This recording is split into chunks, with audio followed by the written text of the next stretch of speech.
Tawagin niyo na lamang po ako sa pangalang Ramil. Kasalukuyang naninirahan dito sa Luzon.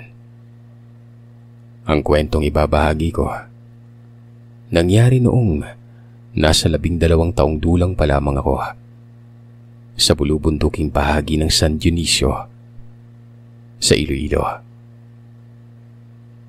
Sa Manila kami ipinanganak at lumaki. At para sa mas maayos at malinaw na pagsasalaysay, ay sisimulan ko noong nasa Manila pa kami nakatira. Nagtatrabaho si Papa.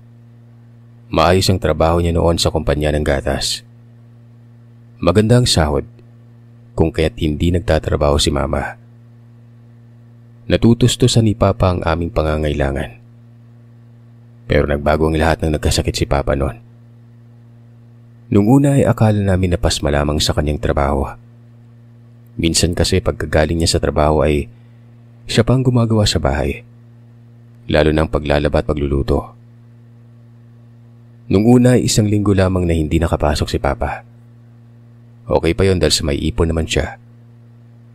Pagkatapos ng 1 linggong pahinga, naging maayos naman ang pakiramdam ni Papa noon. Kung kaya't nagbalik siya sa trabaho. Pagsapit ng Lunes ay naging maayos naman ang pagtatrabaho ni Papa na umabot pa siya ng 2 taon sa pagtatrabaho niya. Habang si Mama naman ay sinabi kay Papa na gusto niya rin magtrabaho para matulungan si Papa. Dahil sa malaki naman na rin ako ng mga panahon na ito, pumayag si Papa. Nung una ay maayos naman na nagtatrabaho si Mama. Mas gumaan ang buhay namin at gumagala pa kaming magpamilya tuwing linggo. Siya nga pala, si Papa ay kilala sa pangalang Gamay, samantalang si Mama naman ay si Mirasol. Naging mas magaan ang buhay namin sa loob ng 1 taon dahil dalawa sila ni Mama at Papa ang magkatuwang sa trabaho. Pero nagbago si Mama nang napasama ito sa mga kaibigan sa paglabas-labas noon. Normal lang naman kasi sa mga magkatrabaho ang lumabas-labas pa minsan-minsan. Wala namang kaso kay Papa gawa ng kailangan din ni Mama na makisama. Na mga panahon na ito ay uso na yung cellphone. Pero wala pang Facebook at yung CP noon ay wala pang camera. Pero nauso na po yung mga textmate. Maliban sa paglabas kasama ang mga kaibigan ay nawili si Mama sa pakikipag-textmates. At ang paminsan-minsan na paglabas ni Mama kasama ang mga kaibigan niya, naging madalas na. Bagay na madalas nilang pagtalunan ni Papa noon. Nagagalit na kasi si Mama kapag nagsasabi si Papa kung pwede bang bawas-bawasan ni Mama ang paglabas niya dahil wala na siyang oras para sa amin. Pero naging sanhi lamang ito ng away nila. Hanggang sa nasa ika-4 na baitang na ako sa elementarya, muling nagkasakit si Papa. Nagalit si Mama. Tinawag niya kaming pabigat gawa ng halos siya na lamang ang nagtatrabaho. Kung kaya't bago pa man tuluyang maubos ang ipon ni Papa noon, nagdesisyon itong umuwi na lamang kami sa Iloilo. Simula nang ipinanganak ako ay hindi pa kami nakakapunta sa lugar ni Papa.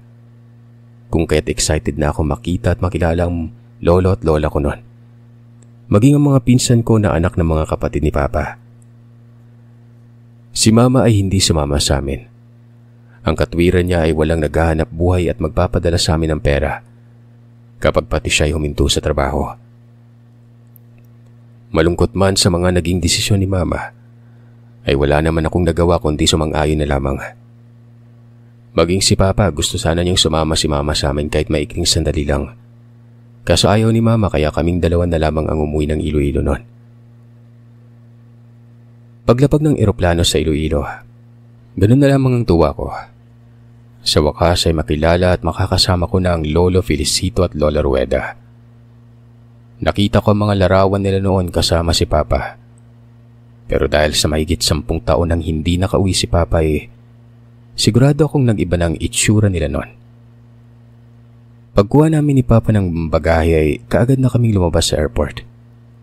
Saglit pa kaming nagpalinga-linga sa labas nang may tumawag sa pangalan ni Papa. "May! Gamay!" Tawag ng isang lalaki na naging dahilan para mapatingin si Papa sa kabilang bahagi ng upuan sa labas ng airport. Doon namin nakita ang isang lalaki na may kasamang mag-asawang may edad na. Sina lolo at lola pala mag-asawa na yon. Kagad kaming lumapit ni Papa sa kanila.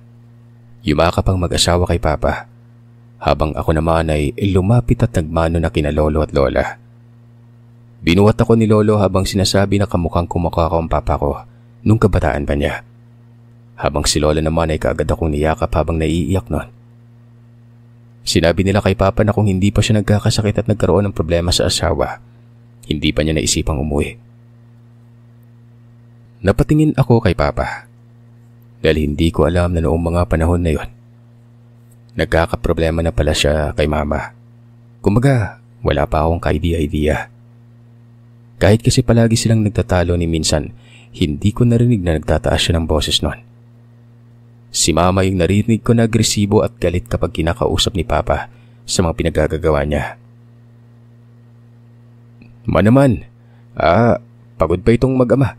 Halina muna kayo at kumain na muna tayo bago bumahe, pauwi ng San Dionisio. Wika na tumawag kay Papa kanina. Pinakilala ito ni Papa sa akin at nalaman ko na tiyuhin ko pala si Tio Ben. Nakakabatang kapatid ito ni Papa at hanggang ngayon ay binata pa rin. Niyaya na ako ni Tito Ben at inakbayan pa ako papunta sa sasakyan. Hindi ko inaasahan na may maayos pala na pamumuhay sila Papa sa probinsya. Dito ko lang din nalaman na dalawa lang pala sina Papa at Tito Ben na magkapatid nun. Sa batang edad ko ay hindi ko naisipan na tanungin si Papa tungkol sa personal niyang buhay. Kagaya ng pamumuhay nila sa probinsya at kung ilang kapatid ang meron siya. Ang buong akala ko ay kagaya lang din si Papa kay Mama na maraming kapatid at madalas ay hindi niya pa nakakasundo. Dinala kami ni Tito Ben sa restaurant na ang pangalan ay Tatoy's. Hanggang ngayon ay itong inaasam-asam ko nakakainan kapag umuwi ako sa Iloilo. So ayun na nga, unang kain ko sa restaurant kasama sina Lolo at Lola. Habang kumakain ay sinabi sa akin ni Lolo na medyo malayo pa sila sa syudad. Nasa 2 oras pa ang kailangang biyahe mula sa syudad ng Iloilo papuntang San Dionisio. Sinabi ko naman kay Lola na ayos lang. Ang mahalaga ay makakauwi kami ng maayos at tigtas. Dahil sa sagot ko ay ginulo-gulo ni Lolo ang buhok ko noon habang nagsasabi ng manang-mana ka talaga sa Papa mo, Apo. Napakapasensyoso at parang matanda na ako mag-isip nung kasing edad mo pa lamang siya. Pagkatapos namin kumain ay nagsimula na kaming bumiyahe papuntang San Dionisio. Tuwang-tuwa ako sa daan dahil sa ibang-iba kaysa sa mga kalsada sa Manila.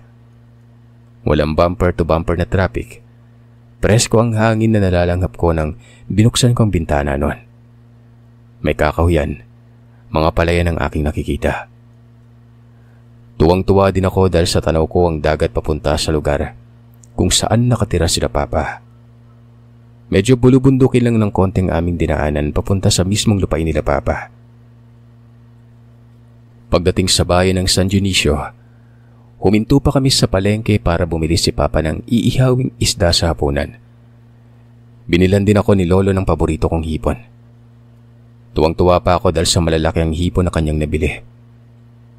Nakabukas lamang ang bintana ng sasakyan dahil sa gusto ko makita ang kapaligiran noon. Habang nasa biyahe kami papunta sa barangay kung saan naroroon ang bahay at ang lupain nila Lolo. Pero nang makapasok na kami sa mismong kalsada sa barangay, pinasarado na ni Papa sa akin ang bintana. Ayaw ko namang pumayag kasi nga gusto kong makita ang daan at ang lugar. Dahil doon ay nakipagpalit na lamang si Lolo ng upuan kay Papa. Ako na dyan sa tabi ng apo ko, Gamay. Hayaan mo na, gusto makita ng bata ang paligid eh. Nagtaka naman ako kung bakit ganun ang kinilos nila. Pero ganun pa man ay hinayaan ko na lamang at nagpatuloy lamang ako sa pagmamasid sa labas noon. Ilang sandali pa ay may nadaanan kaming eskwelahan. Sinabi sa akin ni Papa na sa eskwelahan na yun siya nag-aral. At kapag hindi kami makabalik ng Manila ay doon na rin ako mag-aaral noon. Hindi ko alam kung bakit ang pakiramdam ko nang sumakay na kami ng eroplano. Hindi na nga kami babalik pa. Hanggang sa pumasok kami sa isang pribadong kalsada Hindi kalakihan ng kalsada na ito. Sa wari ko ay kasya lamang ang dalawang sasakyan. Sa kanang bahagi ng kalsada, may gate na nakabukas. Dito pumasok ang sasakyan na sinasakyan namin kung kaya't napagtanto ko na ito ng bahay ng aking mga abuelo. Malaki at bungalow ang bahay ng aking abuelo na ng mga panahon na yun ay pahiwatig na nakakaangat sila sa buhay. Maganda ang bahay at napapalibutan ng halaman ng bakod. Yung bakuran may mga aso din na nagpapangiti sa akin noon. Bata pa lamang ako ay pangarap ko na magkaaso. Pero hindi ako pinayagan ni Papa dahil sa hindi payag ang may-ari ng bahay na inuupahan namin na mag-alaga kami ng hayop noon. Masaya ako nang nakita ko ang 4 na aso. Para bang nakilala din ako ng mga ito dahil sa hindi naman nila ako tinahulan. Sa halip ay inamoy-amoy lamang ako ng mga asong yon. Pagkatapos ay dilaan nila ang kamay ko. Kung kaya't hinimas-himas ko naman sila sa ulo. Nako, ngayon palang may tagapagtanggol at bantay ka ng pamangkin sabi ni Tito. Tumingin lang naman ako kay Tito at ngumiti sa pag-aakalang bibiro lamang ito. Walang sinasabi si Papa sa akin kung anong meron sa lugar nila. Kaya wala din akong ka-idea noon sa mga sinasabi nilang aswang. Tinawag ako ni Papa na pumasok na muna sa bahay. Habang si Tito Ben ay binababa pa mga dala naming gamit sa sasakyan. Dinala ako ni Papa sa kanyang silid. Doon ay nakita ko ang itsura ni Papa nung kabinataan niya. Tama si Lolo, kamukha ko ito. Para akong batang bersyon niya ng mga panahon na yon. Nakita ko din ang larawan nila ni Mama noong magkasintahan pa lamang sila. Napagtanto ko kung gaano kamahal ni Papa si Mama. Ni minsan ay hindi ko talaga narinig na sinigawan siya ni Papa. Kahit paminsan ay sumusobra na si Mama noon. Bilib din ako sa pasensya ni Papa, Sir Seth. Kapag naririnig ko ang kapitbahay namin noon na nagsisigawan ay naisip ko kung gaano kaswerte sa mga magulang ko. Kung hindi sana nagbago si Mama. Malungkot na kinuha ni Papa ang larawan nila ni Mama na nakadisplay sa taas ng maliit na lamesa sa gilid ng kama. Nilagay niya yon sa loob ng kahon. Pero bago niya ipinagpatuloy ang ginagawa, tinanong niya muna ako. Anak, ayos lang ba sa'yo na iligpit ko na itong larawan namin ni Mama mo? Imbis na sagutin si Papa, tinanong ko siya kung nagkahiwalay ba sila ni Mama. Kung ayaw na ba nito sa amin. Umupo na lamang si Papa sa kama at sinagot ako ng hindi niya alam. Ang sabi niya ay ramdam na niyang walang balak si Mama na ayusin ang pamilya namin. Muli kong tinanong si Papa ng bakit tatanong dahilan. Pero maging si Papa man ay umiling din. Ayon sa kanya, hindi niya rin alam. Sinabi ni Papa na maaaring iniisip ni Mama na nababaliw na siya. Ang sakit kasi ni Papa ay hindi matukoy ng mga doktor kung ano. Hindi din naman siya baliw dahil sa normal naman lahat ng kanyang test. Normal siya, pero may pagkakataon na bigla na lamang nawawala si Papa sa kanyang sarili. At kapag susumpungin siya ay naghahanap siya ng mga bagay na hindi naman umiiral sa bahay noon. Kagaya na lamang ng paghahanap niya ng maliit na libreta. Ayon sa kanya, kailangan niya umanong makitang libretang yon. Kailangan niyang pag-aralan na yon. Marami umano ang nangangailangan. Naroroon pa na may binibigkas si Papa ng mga salitang hindi namin maintindihan. At ito din ang dahilan kung bakit mas pinili niyang umuwi ng probinsya. Maging ako man ay hindi kong alam kung ano ang nangyari kay Papa. Nalungkot ako sa isipin na dahil lang sa ganung sakit ni Papa ay makikipaghiwalay na si Mama. Para sa akin napakababaw na dahilan yon. Tuluyan nang inilagay ni Papa ang mga larawan nila ni Mama sa kahon. Pagkatapos ay tinago niya yon sa pinakaibabang bahagi ng drawer ng kanyang cabinet. Hinayaan ko na lamang siya sa kanyang ginawa. Maging ako man kasi ay nakaramdam ng sama ng loob kay Mama noon. Maya-maya ay kumatok na si Lola sa pintuan. Tinanong niya si Papa kung anong uri ng pagluto sa hipon ang gusto ko. Sumagot naman si Papa. Narinig ko pang sinabi ni Lola na hayaan na muna umano siya ni Papa na magluto para sa akin. Asikasuhin na lamang namin ang aming mga gamit. Maya-maya pumunta na ako sa banyo para maligo. Habang naliligo, nakarinig ako ng huni ng ibon. Namangha pa ako dahil sa kakaibang huni ng ibon ang narinig ko noon. Inisip ko na huni ng ibong kwago ito. Kung kaya't naisip ko na ang swerte ko naman dahil may ibong kwago sa lugar nila Papa. Pero walang ano-ano. Narinig ko si Lolo na nagagalit habang nagsasaboy ng kung ano sa paligid ng bahay. Bigla na lamang akong nakaramdam ng pananayo ng balahibo sa braso at sa batok noon. Kung kaya't binilisan ko ang pagpaligo noon at kaagad nang lumabas sa banyo. Nagulat pa ako ng pagkalabas ko ay nasa labas ng pintuan si Papa na nakatayo. May bitbit din itong damit niya. Ayon sa kanya maliligo din siya.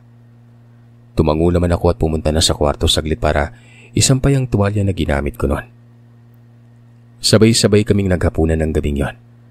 At habang kumakain ay sinabihan ako ni Lola na may ipapakilala siya sa akin kinabukasan. Sinabi niya rin na ang tao na yon na magiging kasama ko kung sakali mang gusto kong gumala sa lugar at hindi nila ako masasamahan. Nagtaka naman ako kung bakit kailangan ko pang kasama kung sakaling ganung hindi naman kalakihan ang lugar nila Lola. Sinabi din niya na bukas ay darating ang albularyo na titingin kay Papa. Dahil batid niyang hindi doktor ang kailangan ni Papa noon. Albularyo ang kailangan mo, Gamay. May hinala akong sayo na nanalaitay ang dugo ng iyong Lolo Damas. Wika ni Lolo. Tinanong ko sila kung sino si Lolo Damas. Si Lolo Damas ang lolo mo sa tuhod po. Na maalam siya ng bagong panganak pa lamang ang mama mo sa'yo. Dahilan para hindi nakapunta ang papa mo sa libing niya at isa siyang magaling na albularyo. Tumango na lamang ako kahit hindi ko naintindihan kung anong ibig niyang sabihin. Narinig ko ng tungkol sa albularyo. Napanood ko rin sila sa mga pelikula pero hindi ko pa sila nakita sa personal. Dahil sa pagod kong kaya't mabilis akong nakatulog ng gabing yon. Kinabukasan naman ay tanghali na ako nagising. Nanibago pa ako ng pagkagising ko ay wala si Papa sa tabi ko. At nasa ibang silid na rin ako noon. Doon ko pa lamang naalala na nasa Iloilo na pala ako at wala na sa Manila. Paglabas ko sa kwarto ay nagkataon naman na palabas din si Tito Ben ng kanyang silid. Binati ko ito habang siya naman ay ginulugulo ang buhok ko at inutusan na ako magsipilyo. Sinunod ko yun at paglabas ko ng balkonahe, nakita ko si Papa na kausap ang isang matandang babae. Masasabi kong hindi ito ganun katanda pero mas may edad naman ito kaysa kay Lola Rueda. Hinawakan naman ako ni Lola sa kamay at ipinakilala sa matanda. At doon ko nalaman na siya palang albularya na sinasabi ni Lola kagabi. Si Lola Daday ito. Namangha ako nang sinabi ni Lola na mas matanda siya ng 2 taon sa albularya. Pero kung panlabas na niyong pagbabasyan, ay higit na mas matanda si Lola Daday kay Lola Rueda noon. Ilang sandali pa ay dumating ang isang binatilyo. Sinabi ni Lola Rueda na apo ito ng albularya na gagabay kay Papa. Siya si Upoy. Upoy, itong apo ko si Ramel. Nginitian ko na lamang si Upoy. Tumango naman ito kay Lola habang pakamot-kamot sa batok at nagsasabi ng, ano na lang nila kay hindi ko ya kabalo magtagalog? Nang ibig sabihin ay, ano na lang Lola, hindi ako marunong magtagalog. Si Tito Ben naman ay napapangiti habang nagsasabi ng, kaya mo yan Poy, ikaw pa ba? Napangiti naman ako habang sinasabi ng, ayos lang, na nakakaintindi ako ng hiligay noon. Hindi nga lang talaga ako marunong magsalita pa. Tumango na lamang si Opoy sa sinabi ko. Hindi ko alam pero magaan ang loob ko sa kanya. Tinawag ko siyang Kuya Upoy dahil sa mas matanda siya sa akin ng 3 taon. Niyaya ko si Kuya Upoy na kumain ng agahan. Kasabay na rin namin si Lola Daday at Papa. Maya-maya pa ay may dumating na babae. Sinabi sa akin ni Lola na siya si Manang Mina. Kakilala din pala ito ni Papa. Si Manang Mina ang katulong ni Lola sa bahay tuwing araw at umuwi lamang ito bago mag 6:00 ng gabi. At pinagsabay na rin ito ni Lola sa pagkain sa amin. Habang kumakain naman ay tinanong ako ni Lolo kung sasama ba ako sa kanya. Punta tayong palayan. Nagpapaani ako ngayon ng palay. Baka gusto mo makita kung paano ito ginagawa. Kasama naman natin ang Tito Ben mo at syempre si Opoy na rin kung sasama ka. Dahil sa sinabi ni Lolo ay nagkaroon ako ng interes na sumama. Gusto kong makakita ng inaaning palay. Maging ng mga puno ng bayabas na maaari kong akyatin nun.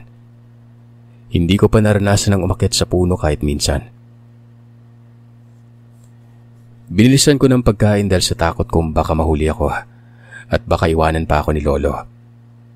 Napakabagal ko kasing kumain, Sir Seth. Pagkatapos mag-almusal ay nagpaalam na ako kay Papa at Lola na sasama ko kina Lolo at Tito Ben. Kaga naman pumayag si Papa. Gusto niya mang sumama ay hindi maaari dahil sa may gagawin din sila ni Lola Daday.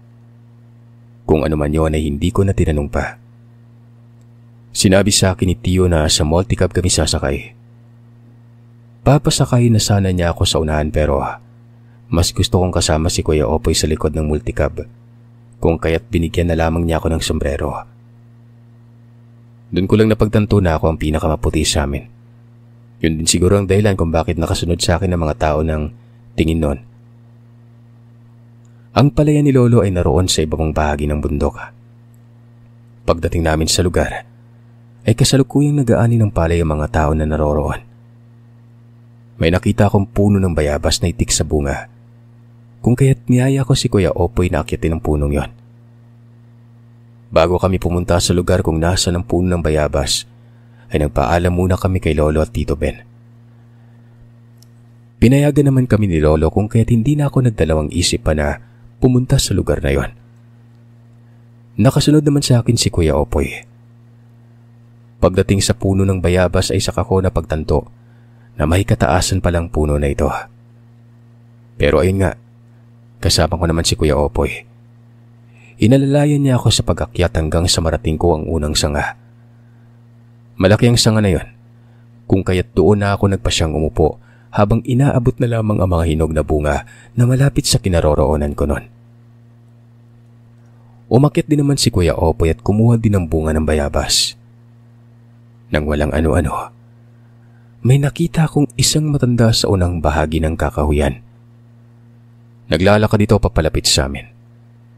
Pero habang lumalapit ang matandang yon, tila ba namamalikmata lamang ako dahil ang nakita ko nung malapitan, isang kambing na may mahabong buhok sa bunganga at batok. Naglalaway din ito na hindi ko maintindihan. Namumula din ang mga mata ng nilalang habang nakatingala sa kung saan ako nakaupo. At ang nakakatakot pa ay animoy kayang-kaya ako nitong abutin sa sanga kung saan ako nakaupo. Dahil sa gulat at takot ay hindi ako kaagad nakakibo nun. Ilang sandali pa ay nakita ko na lamang na may biglang tumama sa noo ng nilalang na ito. Pero hindi ang pagtama sa noo ng nilalang ang ikinabalik ng ulirat ko, kundi ang pagsigaw niya. Tiningala ko si Kuya Opoy pagkatapos ko. Nakita kong inuusala niya ng bunga ng bayabas.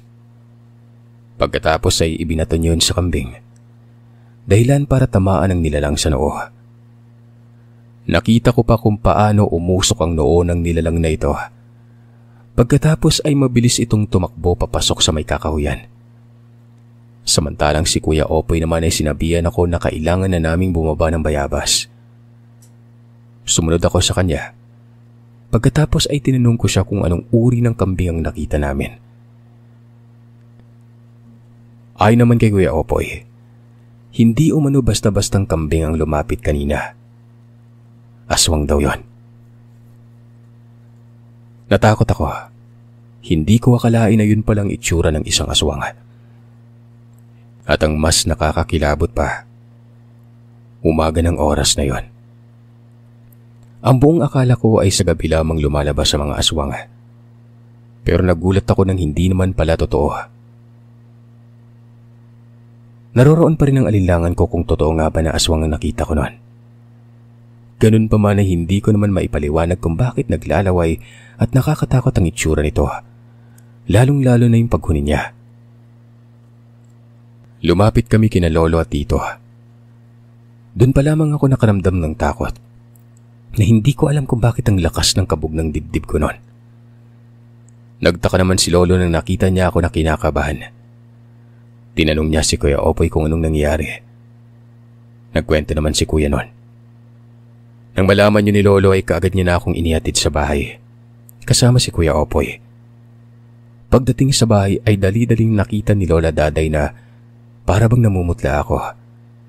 Nilapitan niya ako at dali-daling inihipan sa noo habang bumubulong noon. Bago sa akin ang mga katagang binitawan ng manggagamot, hindi ko ito maintindihan. Si Papa naman ay nakita kong may hawak na isa ng maliit na libreta. Hindi ko alam kung para saan ang libreta na yon pero bumalik sa isip ko ang mga sinasabi ni Papa noong nasa Manila pa kami at inaatake siya ng kanyang sakit.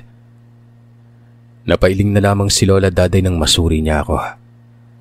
Ayon sa kanya ay minarkahan ako ng aswang. Mabuti na lang at hindi ito kumapit sa akin. Nagsalita naman si Kuya Opoy kung ano ang naengkwentro namin habang nasa ibabaw kami ng bayabas noon.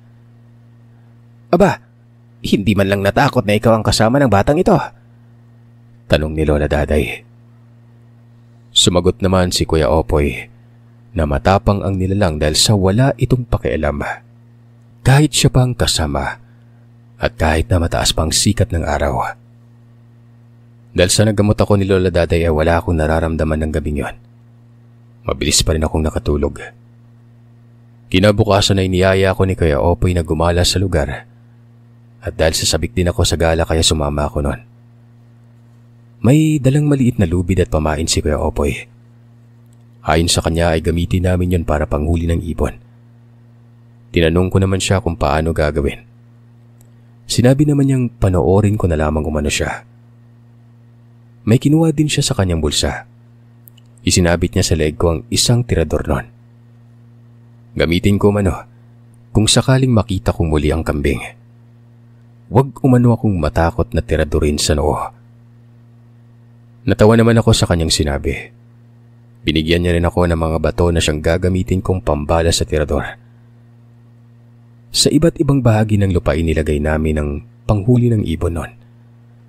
May kasama din kami mga bata na nakatira din sa barangay kung saan kami nakatira. Pero nang makarating kami sa sagingan, doon ako nakaramdam ng pananayo ng mga balahibo sa batok at sa braso. Lumingalinga ako sa paligid noon. At ganoon na lamang ang panlalaki ng mga mata ko. Nang makita ko ang kambing sa may sagingan. Malapit na ito sa kasama naming bata. Kagaya ng dati ay nakakatakot ang itsura ng kambing. Dali-dali kong kinuha ang tirador. Inasinta ang noo ng nilalang. Hindi ko inasahan na matatamaan ko ang noo nito na siyang naging sanhi para dumugo. Sa wari ko ay nahilo ang nilalang sa ginawa kong pag-asinta dito ng tirador. Pero sa halip na tumakbo ito palayo, ay galit na galit itong sumugod sa akin. Natigilan ako at hindi nakagalaw. Ang buong akala ko ay masasaktan na ako ng nilalang, kung kaya't ipinikit ko na lamang ang aking mga mata. Pero bigla na lamang akong nakarinig ng paghiyaw. Yung paghiyaw na yon, hindi nanggaling sa kambing. Pero boses na ng babae ang naririnig ko. Nang imulat ko ang mata ay nakita ko ang babae ng ulo ay itsura pa rin ng kambing noon. Nagsipulasan ng mga kasama naming bata. At dahil sa malapit lamang ang bahay nila Kuya Upoy, doon kami tumakbo kasama ng mga bata. Pero malayo pa lamang kami sa bahay noon. Sumisigaw na ako at humihingi ng tulong. Sumunod din ng sumigaw ang mga kasamaan kong kabataan. Dahil sa ingay na ginawa namin ay nagsilabasan na rin ang ibang tao sa paligid. Nagsipuntahan sila sa sagingan kung saan naroroon si Kuya Opoy. Pagdating sa sagingan, ay halos hindi makapaniwala si Lola Daday sa nakita niyang nilalang.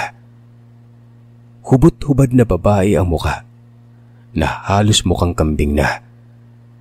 Kakaibang kambing dahil sa nakalabas ang pangil nito. Matutulis ang maliliit na ngipin. Pero wala na itong buhay. Nang suriin ng mga tao ay nasa dibdib na bahagi pala ng nilalang tumama ang matulis na kawayan na ginamit ni Kuya Opoy sa pag-asinta. Ang kawayan pa na yun ay kinuha niya lamang na nakatusok sa lupa. Napatakip na lamang ako ng bibig nun. Nang lingunin ko si Kuya Opoy ay nakita kong kinakabahan din siya sa kanyang nagawa. Pero ayon naman sa mga taong naroroon, napakagaling ni Kuya Opoy. Nagawa niya kaming iligtas. Walang ano-ano ay dumating na rin sila Papa at Lolo sa lugar. Maging sila man ay nakiosyoso sa nangyari sa paligid nun. Nilapitan ako ni Papa at sinuri ko may masama bang nangyari sa akin. Ayos lang ako pa. Natamaan ko yung babae sa noo gamit yung tirador na binigay ni Kuya Opoy. Dali-dali akong dinala ni Papa at Lolo sa bahay. Pinasama rin nila si Kuya Opoy at ang iba pang kabataan na kasama namin noon. Habang nasa bahay kami, dumaan ang kapitan ng barangay kasama mga pulis. Pinunta nila ang lugar na pinangyarihan ng pagkamatay ng nilalang. Hindi naman sila nagtagal doon. Dahil nung bumalik na sila ay pumunta sila sa amin at kinausap sina Papa, Lolo at Tito Ben. Maging ako at si Kuya Opoy, maging ang mga kabataan naming kasama sa lugar, ay tinanong din nila sa mga pangyayari. Pero pare-pareho lang naman ang sagot namin sa mga pulis noon. Ang mga pulis man ay hindi alam kung bakit ganon ang itsura ng nilalang. Tinanong ito ni Papa kung ano ang aksyon na gagawin nila sa nangyari.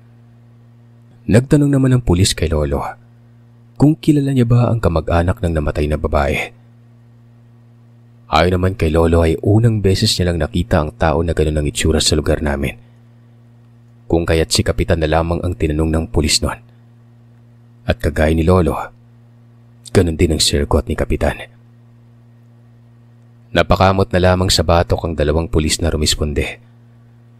Ayon sa kanila ay walang maniniwala sa kanila na aswang ang napatay.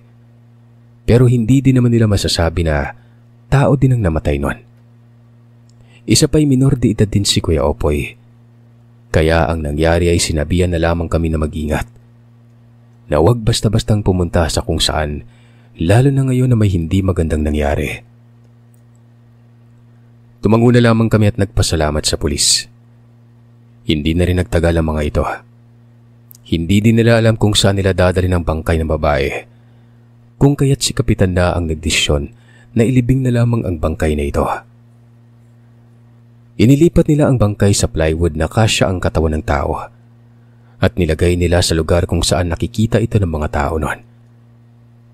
Pero nagbigay si Lolo ng opinyon na ipaimbalsa mo na munang nilalang para naman mapabindisyonan sa pari bago ito ilibing.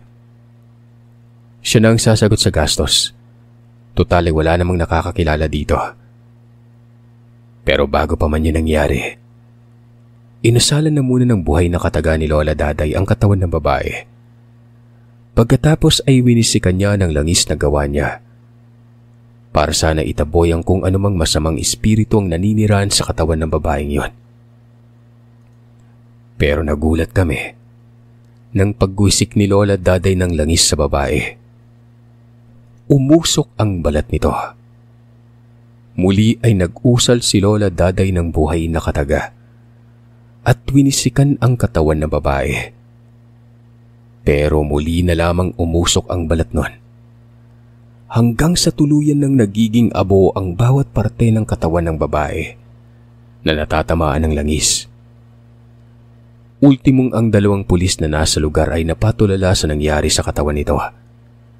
At dahil sa ganung pangyayari kung kaya't nilubos na lamang ni Lola Daday ang pagwisik ng langis sa katawan nito, hanggang sa tuluyan na lamang itong naging abo. Halos hindi ako makapaniwala sa lahat ng nasaksihan ko. Hindi ko inakala na ang akala kong normal na kambing lang. Ganon ang kahihinatnan. Naging abo ang katawan ng namatay. Natakot naman ako sa nasaksihan ko. Hindi ko lubos inakala na may totoo pala ang mga aswang. Samantalang ang mga pulis naman ay napatahimik na lamang. Hindi sila makapaniwala sa mga bagay na nakita nila. Hindi ko alam kung nailagay ba ng 2 pulis sa ulat ng nangyari. Pero lumipas na lamang ang 1 buwan. Wala pa rin. Si Papa naman ay hindi na inatake ng kanyang sakit. Pero nakikita ko siyang madalas na inaaral ang libreta na ibinigay sa kanya ni Lola Daday. Nang tinanong ko si Kuya Opoy kung para saan ang libreta, doon ko na lamang nalaman na ang libreta ay isang uri ng maliit na libro kung saan nakasulat ang tungkol sa mga aral pagdating sa kalikasan at sa lihim na karunungan. Hindi na kami nakabalik ni Papa sa Manila. Samantalang ang ina ko naman ay hindi na ginawa kahit mag-text man lamang kay Papa. May pagkakataon naman na ako ang tumatawag sa kanya gamit ang cellphone ni Papa pero hindi ito sumasagot. 3 buwan ang nakalipas, tuluyan nang nagpalit ng number si Mama. Dahilan para tuluyan na akong mawala ng kontak sa kanya. Samantalang si Papa naman ay inasikaso na lamang nila ni Tito Ben ang palayan. At doon ay nagsimula din silang magnegosyo ng pagbili ng palay. Pagkatapos ay igigiling yan para gawing bigas. At ito ang naging kabuhayan naming mag-ama sa lugar ng Iloilo.